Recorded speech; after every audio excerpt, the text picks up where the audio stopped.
An unusual Clan War 3-star strategy catching many defenders by surprise.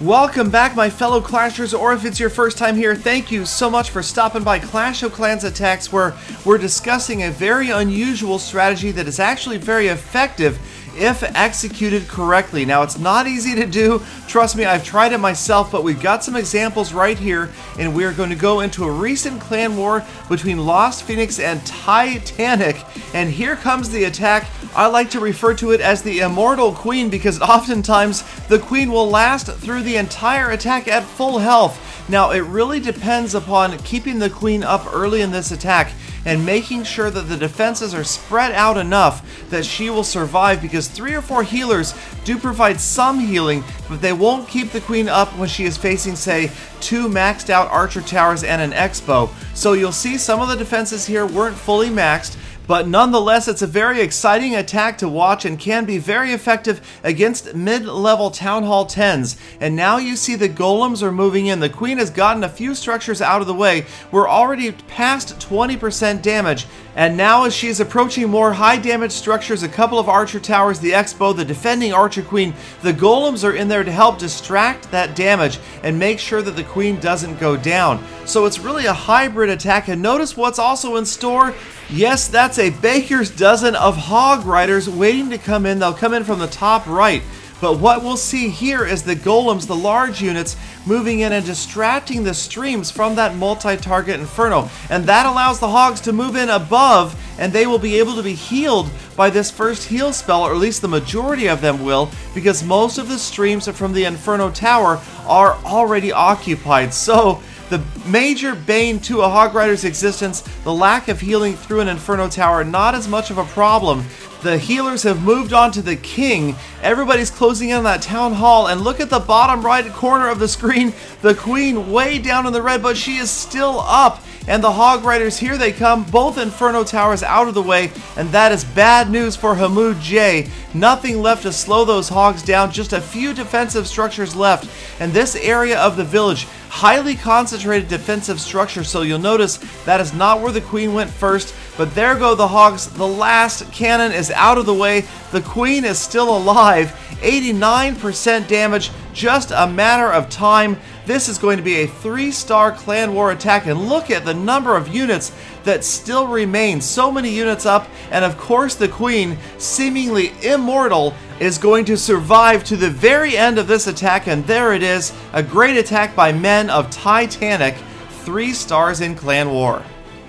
But interestingly enough, it wasn't the only 3-star attack using the Immortal Queen, and this attack by OMG of Titanic has a completely different army composition in addition to the Queen and the healers. So once again, we see the same start to the raid, the Queen attacking at the bottom of the screen, and notice the air defense is on the far side of the Queen. The healers never really in trouble. The Queen now going to take out the defending archer queen, and the number of defensive structures in the area here, not real high, but watch this giant. The miracle giant moves in at just the right timing and distracts that archer tower, and that helps keep the Queen up. The Queen takes out the archer tower right as the giant goes down, and she has already single-handedly cleared 15% of this village.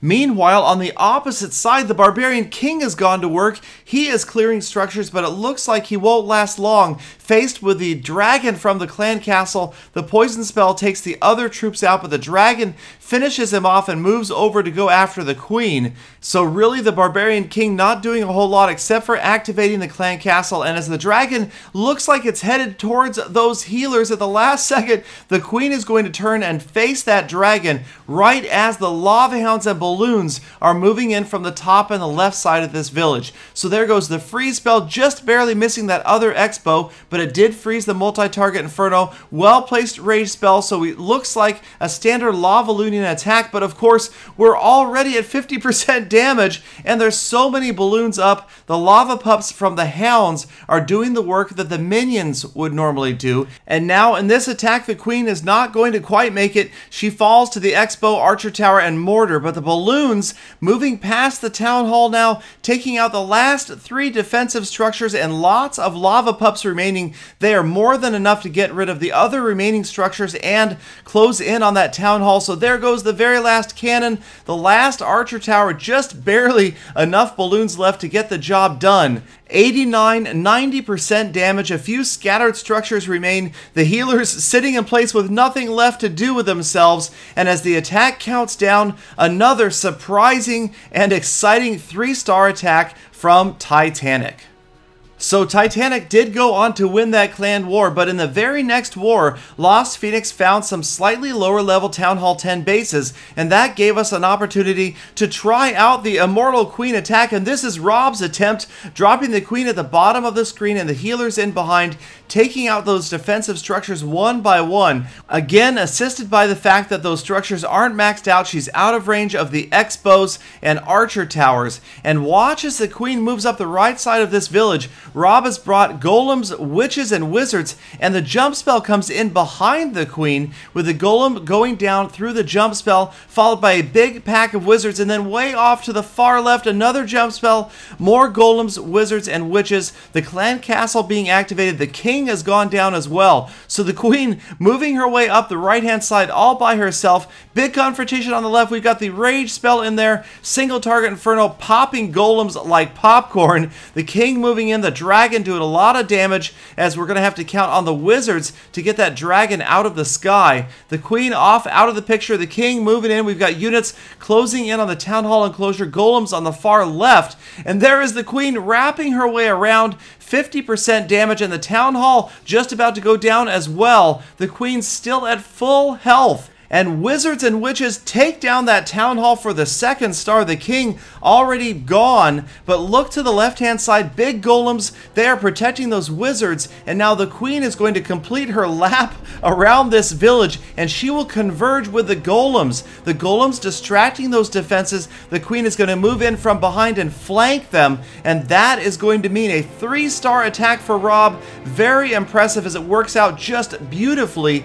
All of the units working together. The Queen now finally catching up with the golems, and they will together move towards the center of this base to take out the very last structures, the X-bow, the archer tower, the Tesla, and that is going to wrap up an impressive 3-star clan war win by Rob, and the Queen again at full health at the conclusion of the raid. So I hope you guys enjoyed that episode. Thank you so much for watching all the way to the end.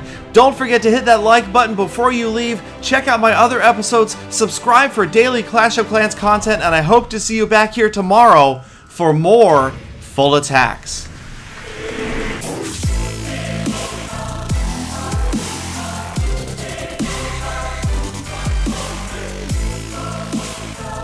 Galadon, you want more likes on your video?